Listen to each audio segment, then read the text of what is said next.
এখন রাত বাজে 9:30। তো ওকে বললাম চ ওয়েদারটা ভালো আছে, একটু ঘুরে আসি। তো বাইরে যাওয়ার নাম শুনে কি আর ঘরে থাকতে চাই? তো একটু বললাম জলটা খেয়ে নে। তো জলটা খেয়েই চলে গেছে দরজা খুলতে।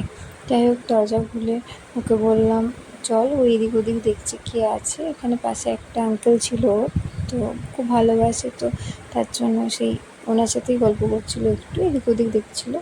তো ওকে বললাম চল তাড়াতাড়ি, নাহলে কিন্তু আমাদেরকে সবাই বকবে বাইরে। তো যাই হোক চলে এসেছি রেডি করে, ওকে জুতো পরিয়ে লিফটের কাছে। তো ও তো ওয়েট করবে না, তো আসতে তো সময় লাগবে একটু, তাই না? কিন্তু না, ওর এখনই আসতে হবে, এখানে নেই কেন এরকম একটা ভাব করে।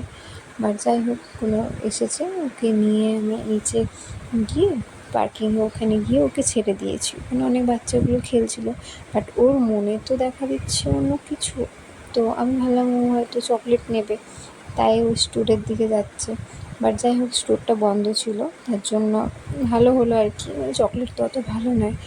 কিন্তু ওর তো মনে অন্য কিছু ছিল, গিয়ে দেখাচ্ছে আইসক্রিম।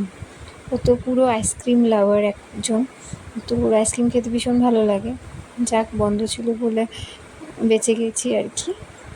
এরপরে ও ভাবছে ও কী করবে, বাইরে যাওয়া যাবে, কিন্তু বাইরে তো মেন রাস্তা না, একা ছাড়া যাবে না, সবসময় গাড়ি চলছেই। তো কোনো রকমে ওকে বুঝিয়ে ওকে বাড়ি নিয়ে এসেছি। তো যাই হোক ভিডিওটা কেমন লাগলো অবশ্যই তোমরা